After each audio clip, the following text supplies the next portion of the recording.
If I put some earth in it, I'd say, here's mud in your eye. Now, where did we finish off last week? Porphyry tree. I thought that was it, yeah. 51. Porphyry tree. Porphyry tree. Yeah.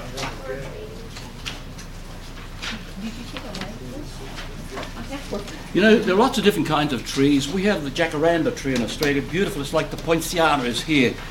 We also have lava trees, and we have different kind of trees. But the lava tree, every home has one.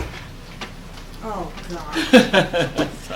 Sorry about that. It took me a while. So we're talking about this tree. Now, note the porphyry tree.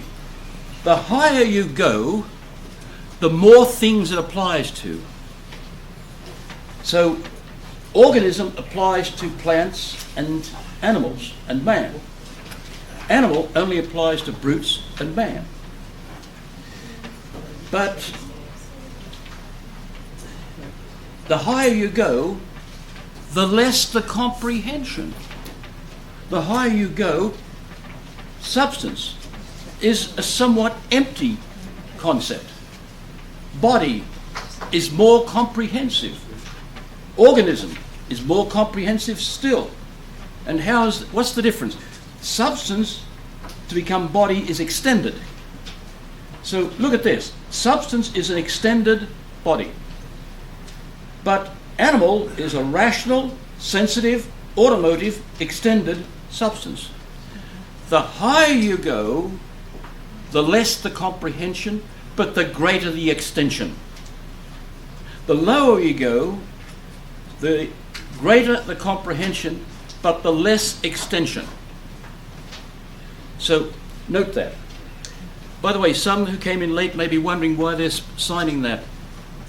It's to purchase copies of the Compendium of Theology by St. Thomas. It's an essentially Catholic book, of course. He's dealing with theology and philosophy, and it's somewhere around $22.50. I think they quoted me as the price, but by buying them for the school, we can get a 20% discount. We'll have to include, of course, some postage. That won't be that much, sure. But at least it's available if anybody wants it. So notice that. The division is perfect because it's through that and not that. It's through yes and no. For instance, substance is extended, then it's a body. If it's not extended, then it's a spirit. You can't go wrong with this kind of division. Aristotle, for instance, when he tried to find out how many principles go to make up bodily things, he went somehow like this.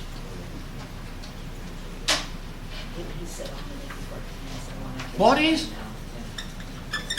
may have many principles or one. In other words, one or not one. If it's many, it's either infinite or finite.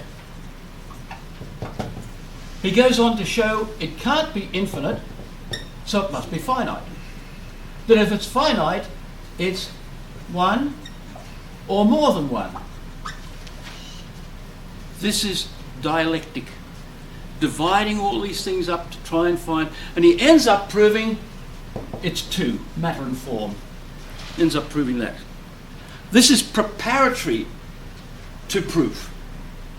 Here, this is all a part of the dialectic, sorting out, is it this or that? And here, he demonstrates that two are sufficient, matter and form, or potency and act. So that's what's going on here in the porphyry tree. He's dividing up. And he ends up down here showing the differences in the various concepts. Now remember, this is a division of substance. Now, there are 9 accidents, 9 qualities belonging to substance. Quantity is the first one.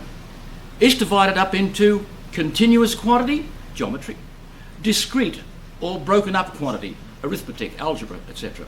You can do the same, only this is the essential one that the philosopher deals with. The others are mathematicians and people like that.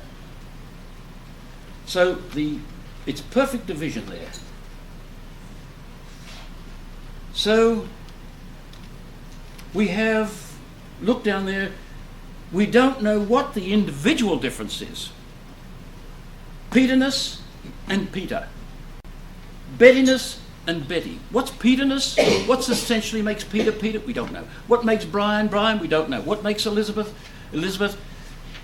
The only way we can do is learn little at a time. As I've often said, the best way to know the individual is first of all love them. Know them as a lovable person. And know them by becoming friends with them. If only you knew this man, you've heard that expression sometime in your life, if only you knew Bob, you'd know what a nice guy he is, or something like that. So the individual is too individual, too materialized for our minds to penetrate it. Man, we can know and know an enormous about man. It's all unfolded in this course. Then we get to ethics, it's all unfolded there in man's social life, etc. We can know an enormous amount, but it's the only one we can know like that. Either individuals are too below our knowledge, or other things higher than man are too much above us. We could never penetrate Michael the Archangel, for instance. We could never know what's all about him. Yet we can know something, as we'll see either tonight or next class. So in the Porphyry tree, note that. There's the species. That's the look of something. That's what species in Latin means. Speculum in Latin is the word for a mirror. It's a thing you spec. Speculators, speculatores, the scouts. Speculators are people who watch the stock exchange, etc. Watch. It's spec. Specs are things you look with, etc. So we use that word, species, to mean the look of a thing. And by the look of it, we know the species it belongs to. But the genus takes a more rational approach. We have to compare notes, things that we can't visibly see accurately. So non-rational animals are brutes. But non-rational is the difference. But we can't know anything lower than that. For instance, can you know the difference between a bull elephant and a frog? No, we can only describe it, only by description. Dr. Dealey, who wrote a splendid book on evolution, he wrote one himself and wrote one in conjunction with a Dominican father. And John said to me that I remember it well, we were eating frog's legs that day. He took me to lunch and said, "You ever had frog's legs?" And I said, "No." And I thought, this will be the first and last time, I suppose. But actually, they weren't bad. They were like chicken. Anyway, he said that if we do find a difference in frogs and, say, elephants, then it's by way of a description only. We describe the shape and things they do. Don't they describe birds, for instance, in Africa, the weaver bird that builds its nest in a branch and it's down and the entrance is up like that so snakes can't get at the eggs, and usually built over a river or something of that nature. So that's what the stories go. But I've seen illustrations of them not over there, and it looks like a whole big tree covered with pears, but they're all the nests of the weaver birds. Now, in other animals, they describe them from their habits, their behaviours, or their colours, or their flight structure, or something like that. So there's what the Porphyry tree can do for us. It shows how we can divide up the various substances. And when we give you a definition, now a definition of an animal is, it's a sensitive organism. You take the specific difference and the genus, the general name and the specific name, or specific difference as it's called. So if you define man, define him as a rational animal.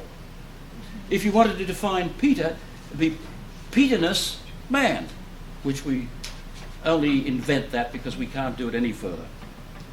So both sides you can go. A plant is a non-sensitive organism. A brute is a non-rational animal. So it's a very useful thing. It gives us a bit of a guide. But in logic, of course, there are certain rules for deciding how to do a definition. The specific difference is what we're always after. That means what makes that species different from another species. And on page 52, I've given you there the idea of a few ideas applying to this. The comprehension and extension. The comprehension, the very meaning of the term, of the concept, the very meaning is in inverse ratio to the extension. The more things it extends to, it has to be a less concept, a very general concept with very little comprehension. I remember using this example. I can remember a girl getting a bit excited at the campus at Niagara University one day. She thought I really meant this. I was giving an illustration. The Department of Philosophy wants an assistant. We need a student. First of all, it has to be a student. All right? Some of them were very eagerly watching what was coming. Had to be a student. It had to be a local, living locally. All eyes and ears. It had to be a girl. Oh, one girl got really excited. Had to be a girl. She had to be black. Oh, said some of them. And so on. She had to have her major at such and such and such and such. The greater the comprehension, the less people it applied to. So that's what you do when you're looking up for a job. You're looking in the press. What are the requirements? So that's what we usually call it. Thank you very much. The qualifications. So the more, thank you very much. The more people, the more qualifications, the fewer it applies to. So the greater the comprehension, the less the extension. That's pretty clear, isn't it? So that tree, the Porphyry tree, named after the Neoplatonic philosopher who lived in the about the 4th century AD, the more comprehension, the greater the comprehension, the less extension. By the way, I get very angry at times when I see BCE, before Common Era today, cutting out the word Christ as much as they can. But as Dr. Pierce said, if history is a science and philosophers are struggling to show that it is a science, what is its principle? The birth of Christ. That's its principle. It went along, history went along like that, and took off sharply when Christ was born. If it is a history, what's its principle?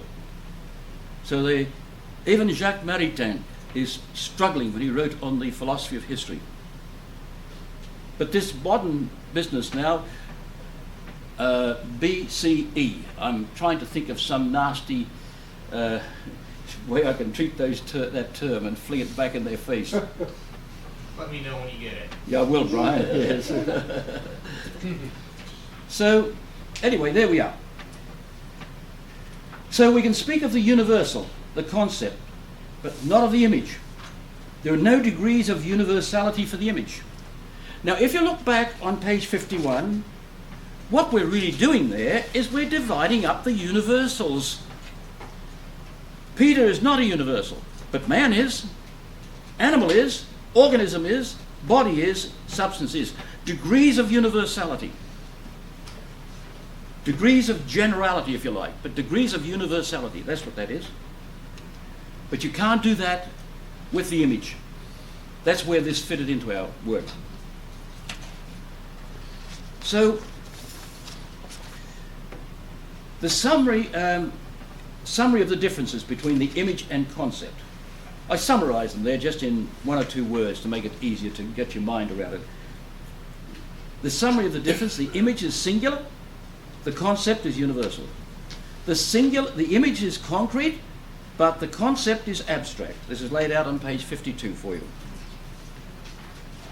There are no degrees of extension with the image, but there are degrees of extension with the concept. Language is impossible with images, but language is possible with concepts because we speak about concepts. We're grasping aspects of a thing. You're not just pointing, say, cow.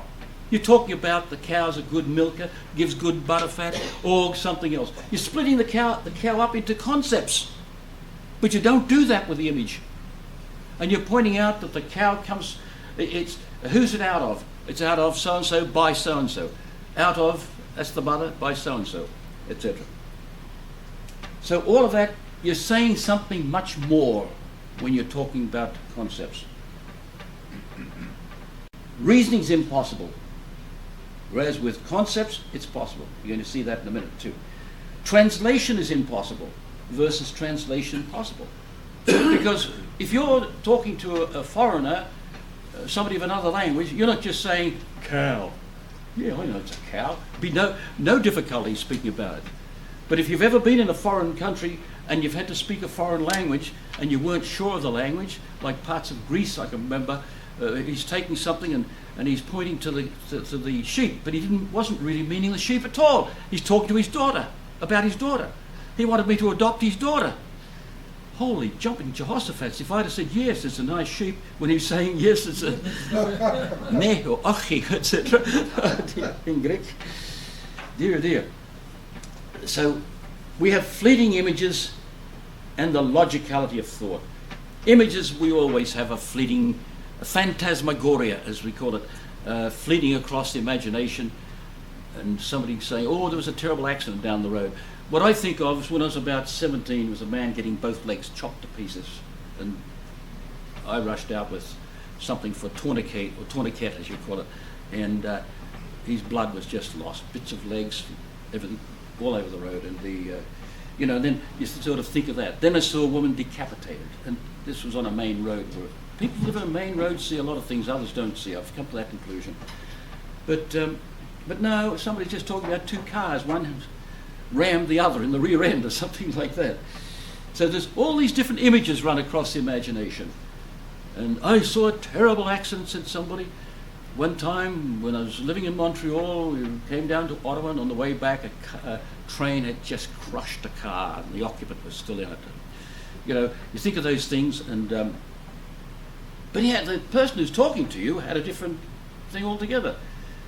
Like we were coming back, and strangely enough, we saw two accidents on the way back to Montreal.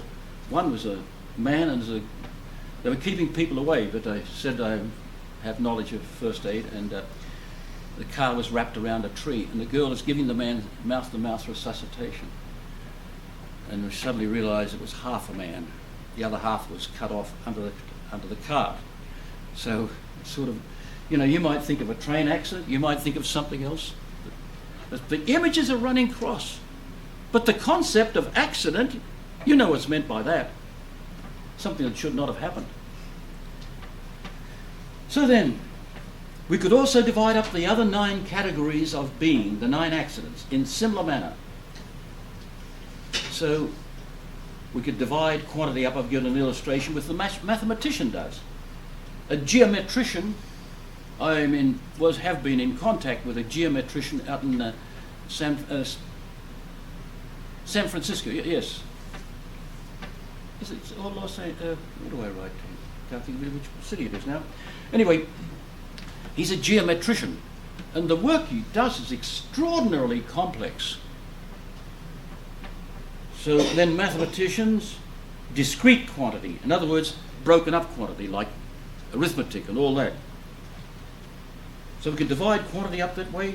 Quality, we divide up into 4 qualities, and etc., etc. Movement into 4. And universality is a property of the concept. Always it's universal. The concept is not a common image. How could there be a common image of the following? The Empire State Building, a mouse, redness, a needle, a bald-headed teacher. Who put that there? A silly grin. The relation of identity between 2 plus 2 and 4. Bob as footballer, Joe as vegetative. The square root of -7. The concept of a square circle. Friendship. How could you have a common image for that? Yet they're all called being. It's absurd. The more you deal with, say, empiricism and nominalism where only the name is universal. Man's just a common word, that's all. The more you realize how silly it is. They can all be called being. Thus, the concept of being is analogous. That is, when we use the term being, the term signifies something likeness, but greater unlikeness. Now we come to, on page 53, a new section. Putting this together is not an easy task. You're sort of guided by past efforts of scholars and you boil them down to the way you think it can be done. So I decided here this would be a good place to put in the acts of the intellect, what kind of acts it does. No difficulty seeing the act that sight does, quite simple, just extended colour. Or sound is body as sonorous, if you like, as sounding. But the intellect is much, and the will, much more complex. Simply because they're, as we'll see with the will too, they're spiritual, they're immaterial. They're more difficult and very complex. So now how does the human intellect operate? Logic deals with this, and this is sort of the first part of logic in a way. I've heard people like Diane, a Jewish philosopher that I know, or knew, and she said, with Aristotelian logic, which we're dealing with now, you can do nothing with it. I said, we use it every second we think. I suppose so. I said, how much do you know of it? She said, nothing really. But that's the statement she makes. Nothing really. She'd never even studied it. But she could tell me that you could do nothing with it. I said, it's precisely the way the human mind works. That's what Aristotelian logic is, and Aristotle will be forever known for this. A friend of mine who is quite an expert, he was a lawyer, quite an expert on the other kind of modern logic, which is really not logic in the same way at all. Mathematical logic, or it's called a number of ways, a number of things. It's mainly built around supposition.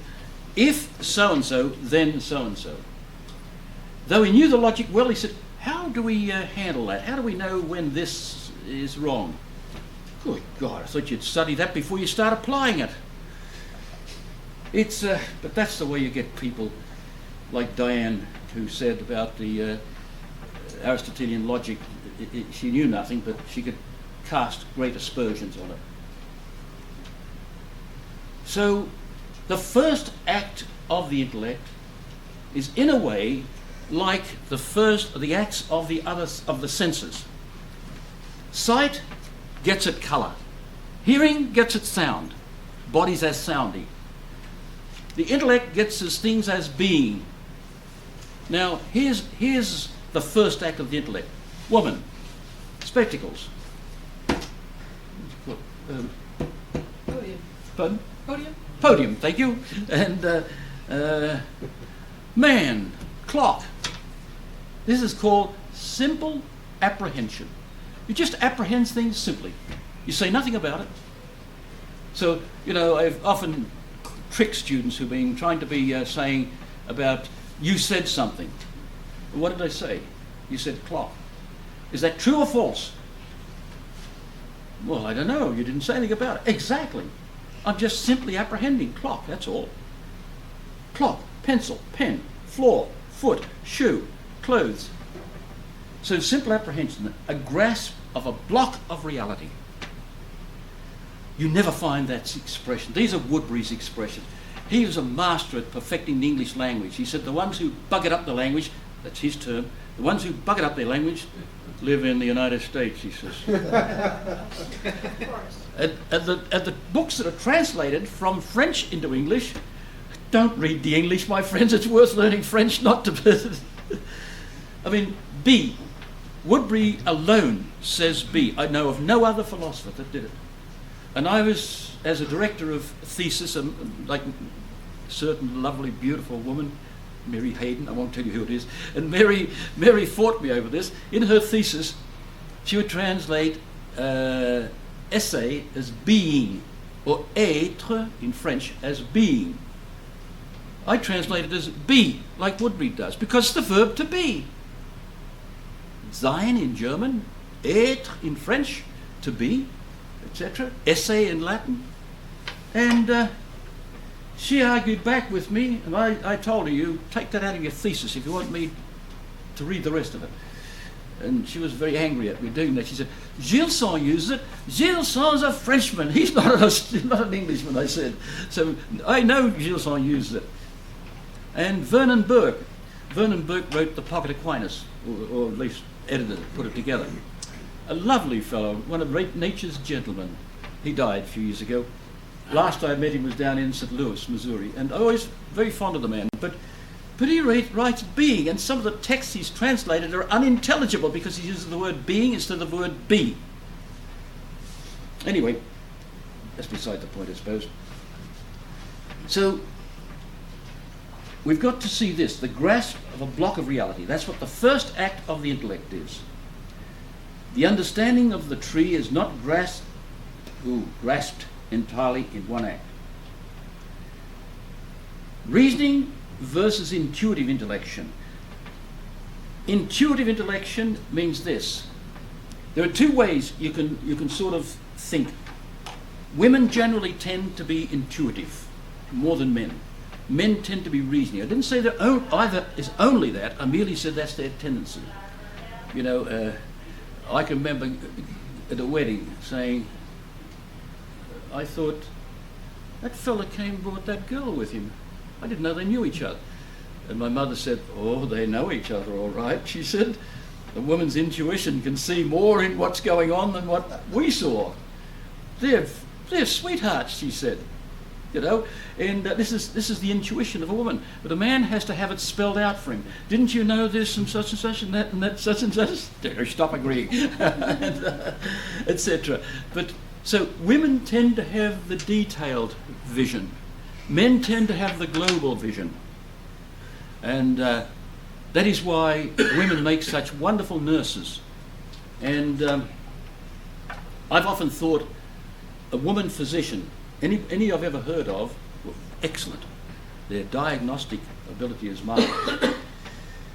But men tend to have it spelled out. I can remember coming from a wedding. Did you see that dress that Mona had on? Yeah, blue, wasn't it? My mother says, no, it was red, not blue. So, that's intuitive intellection. Reasoning intellection. Anyway, as long as we just know the difference.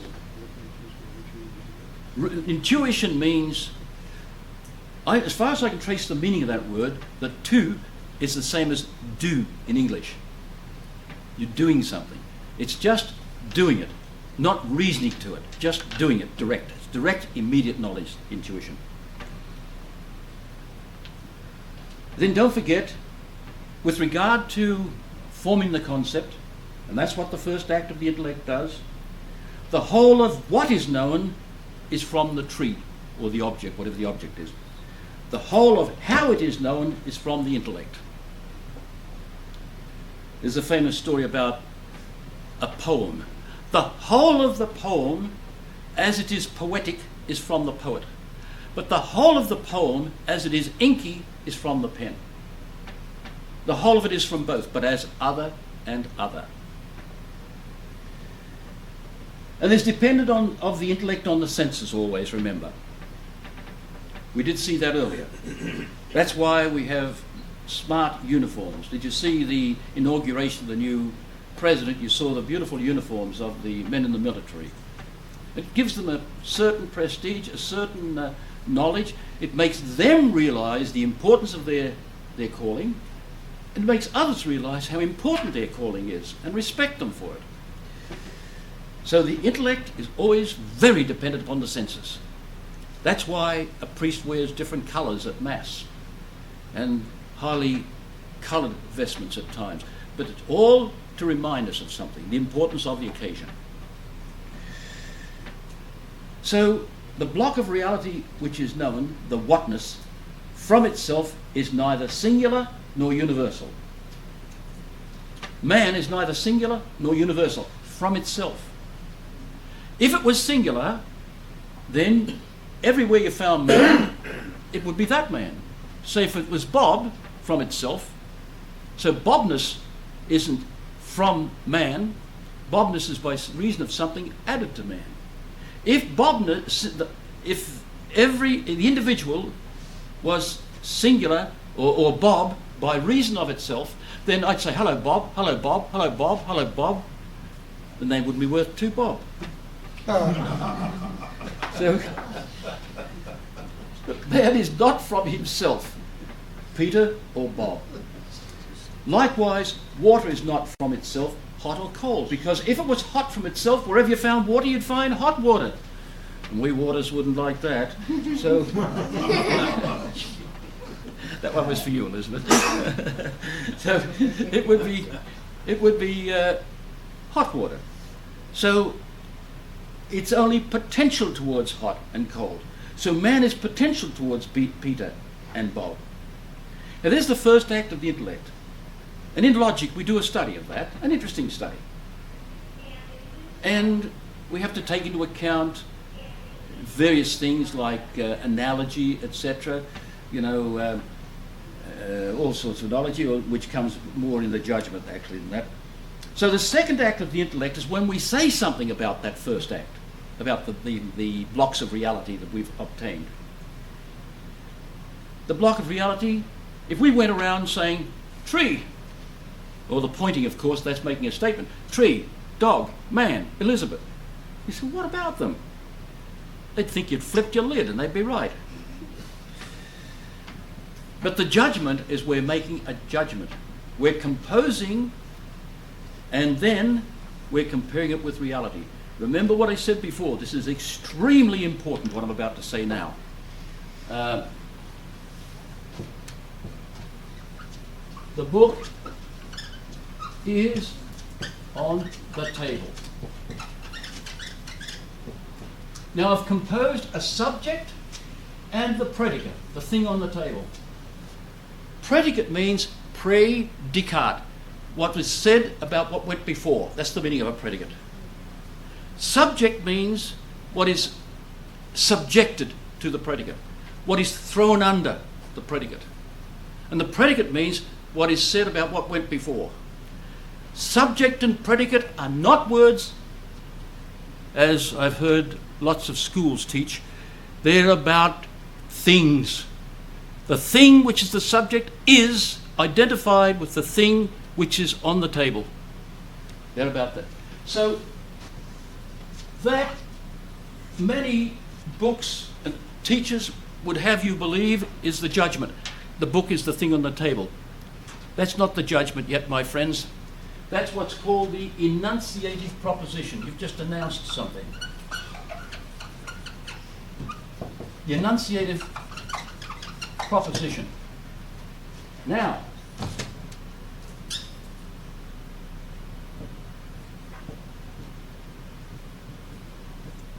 there's the book on the table. Now you make a comparison between the two. And you affirm that this is true of that. What you've composed in the mind, the book is on the table, is in conformity with reality. That's the judgment. You're judging reality. I don't know if I told you this, but a girl came after class one day to me. The students were filing out of the room. I understood everything today, so except one thing.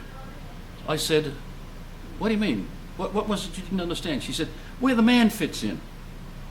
I said, what man? She said, well, whose hair is that? I had it neatly laid out like that. She thought it was a man peeping over the table. B-O-O-K. Pardon? You put B-O-O-K. Yeah, that's right. So, there it is. That's where the judgment is.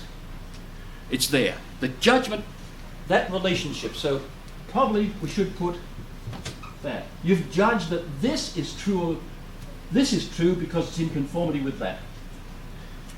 The proposition, now we call this, and it's exactly the same wording, the judicative proposition. Judicative. Whoops. I'm sorry, I've got to do something about this pen. The judicative proposition. Try this one. So, and we often express it this way. We assent to the judgment and say, it is true that the book is on the table. So there we are. So there are two terms in the judgment. Not that and that, but this is one term, that's the other term.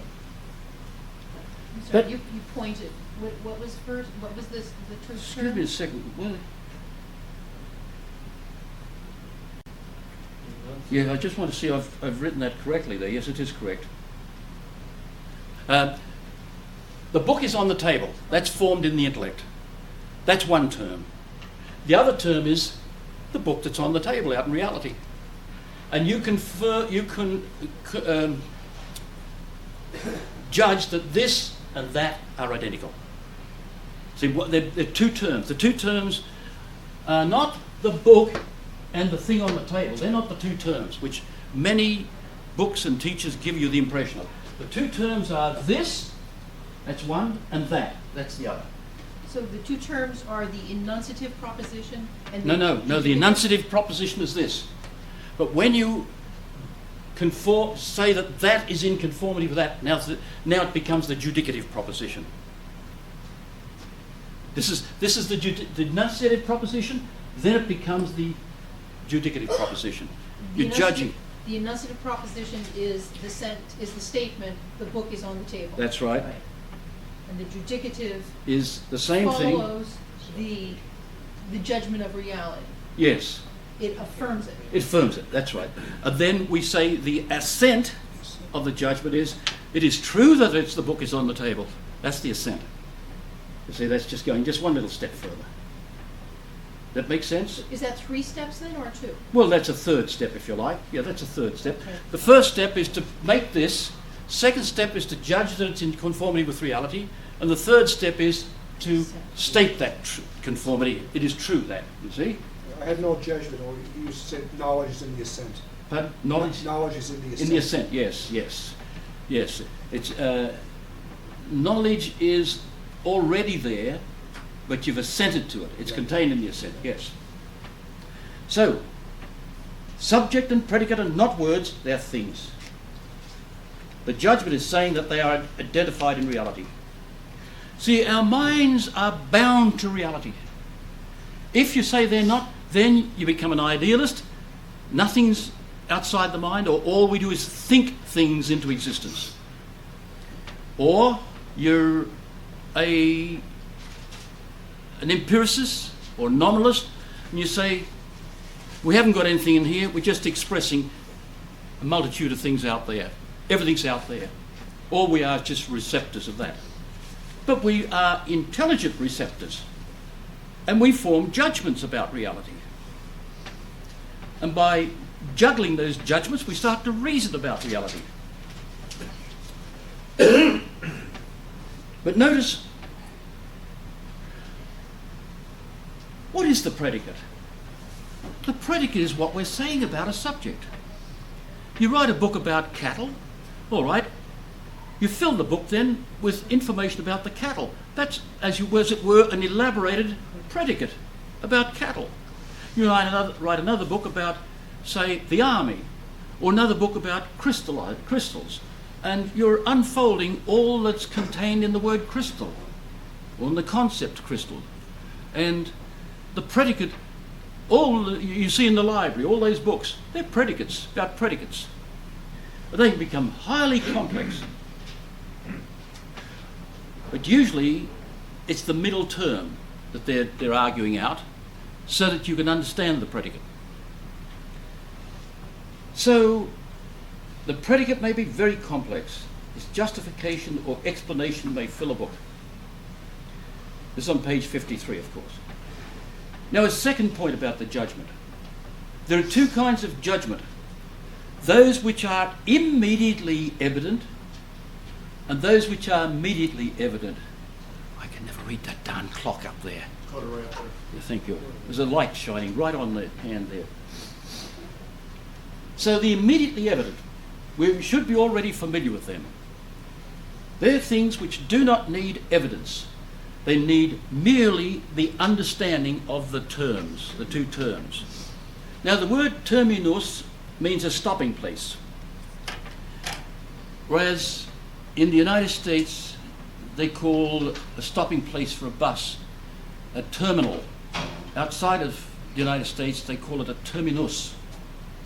And I found that difficult to get used to when I first came here. Terminal is really an adjective. Terminus is a noun. So that's a stopping, it means a stopping down place. To terminate something, terminate somebody's life. Or when they're talking about abortion, they like to use a nice term that might not sound offensive. Is there somebody out there, Brian? Or somebody should tell them to come in if there's somebody there. Anyway, the terminus, the term, subject and predicate, they're two terms. Or if you're dealing with something else, you're dealing with the army and you're dealing with the enemy, there are two terms to the discussion, the enemy and our army, the subjective army. So keep that in mind. We'll be using the term quite a bit. So immediate evident, the two terms, subject and predicate, are self-evident. By understanding the subject and understanding the term, the predicate, you see they're necessarily identified. They're necessarily associated or identified. Now that's not true of book on the table. The bottle's on the table. The book can be on the floor. They're not identified. They need evidence for that to be true. Why is the book on the table? Somebody put it there. Joe put it there. That's why the book is on the table. So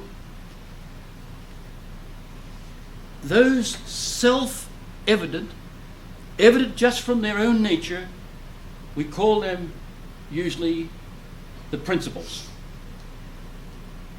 Here's one. Nothing can be and not be at the same time under the same respect. That's the supreme principle of all principles. The supreme principle. Nothing can be and not be at the same time under the same respect. So they're self-evident truths. They're not made truth by some reasoning, or they're not made true by somebody doing something. They're self-evident. Mere comprehension of the subject and comprehension of the predicate, and you know they necessarily belong to each other. Nothing, so be and not be are separated. They underlie every other statement, every proposition, every truth you can state. Be and not be are the same. Are distinct. I've trapped many a young person on that. I don't think you can be certain of anything. This is what I've had said to me. And I said, let's put this on the board, what you just said. I think you can be certain of some things. I didn't say that. Oh, then you know the difference. Be and not be. They walk right into your trap. So be and not be are distinct. They're other and other. The whole is greater than its part. If you understand the notion of part and the notion of whole, then necessarily one is greater than the other. It necessarily follows. So these are immediately evident. They're principles of reason. Whatever undergoes movement is moved by another. Nothing. If it's undergoing movement, that means it's acquiring something it didn't have. Whatever undergoes movement is acquiring something it didn't have, and it hasn't got the capacity for acquiring it until it's moved by something else to acquire it. We can show that very simply. Either the movement comes from self, but it didn't have it to give it to itself, or it comes from other, or it gave it to itself. It can't give it to itself if it hasn't got it. So it must come from other. Very simple to show the contradiction involved in saying something moves itself. And we saw before something about this, and when we come to dealing with the locomotive power, we'll see how it applies to man too. So they're immediately evident. Immediate. They need no medium. Remember we said the middle term in the reasoning process, we'll see that again in a minute, the middle term, that's the medium of demonstration. So the middle term unites three concepts. Now, once the predicate for the immediately evident, once the predicate and subject are understood, then we can see the identity between them. In other words, we see that the predicate necessarily belongs to that subject. It's immediately evident. There's a necessity of truth there. And you show by denying, you reduce all knowledge to those principles. And you can show by denying them, you go into uncertitude. In other words, we go into complete despair. We shouldn't even reason, we should shut up. There was an ancient philosopher who taught a class by letting students have a discussion. It's amazing how many people have said to me, oh, I'd like to come across to, I love discussing things and debating. Well, we don't waste our time debating. The people are here to learn something. And we can discuss it and debate it after you've learned something. But this ancient philosopher, he just let the students discuss. And when he found that somebody said something he agreed with, he raised a finger. When he disagreed, he dropped his finger. Well, of course, philosophers since have judged that as that's as good as making a statement. I agree, I disagree. He should have not said or done anything. Not eaten, not slept, in fact, not lived. And we know it as a well-established fact that in the University of Sydney, Australia, Professor John Anderson reigned. He's dead now. When he reigned, the suicides amongst his students stood out like a sore finger. They came to the logical conclusion as, what the hell is all this about? I'm wasting my time. Why live? And Woodbury has confided, as I became his chief assistant, he confided this in me, that he had parents and people come to him begging him to save the life or the soul of their student, their sons or daughters. So then we come to immediate judgments. Now this is where logic comes in. For those who came late, we're dealing with the operation of the human intellect. We've established a lot of things about the intellect, and we're just looking at the acts of the intellect. The first one is grasping blocks of reality. Tree, dog, man, book, tape recorder, bottle of, ooh, that looks like whiskey, etc. Tastes like it does. And all of these are, we've established this is the first act of the intellect, simple apprehension. Now we're dealing with the judgment, which is the second act of the intellect, when it puts two blocks of reality together, attaching one to the other. So these are immediately evident. They need a medium to demonstrate the truth of this statement. These require evidence, for they're not self-evidence. So in order to, we examine, when we're dealing with a lot of this, with the judgment and all the properties of the judgment, and it's a pretty extensive study. In fact, the whole of logic's really about the judgment. What's the highest act of human intellect? Not reasoning, it's the judgment. Reasoning is to acquire new judgments. Bill is mortal. Every man is mortal. Bill is a man, therefore Bill is mortal. Reasoning is to establish new consequences of the judgment. That's what reasoning's about. So we come to the third act of reasoning. And since that'll take us a little time, I think we better stop for our break. But before you do, I want to tell you a story I heard about. There was a monastery in which they were told the part of the order was to live in silence. But they loved music, and they decided that they would be conveying their thoughts to each other in lovely music. So the abbot of a morning would say, "Good morning, brothers." And they say, "Good morning, abbot." And one day they came in and someone said, "Good evening, abbot." The abbot stopped, and everybody stopped. He thought, he didn't know, looked them over, he didn't know which one that was. So he said, "Someone chanted evening." He said,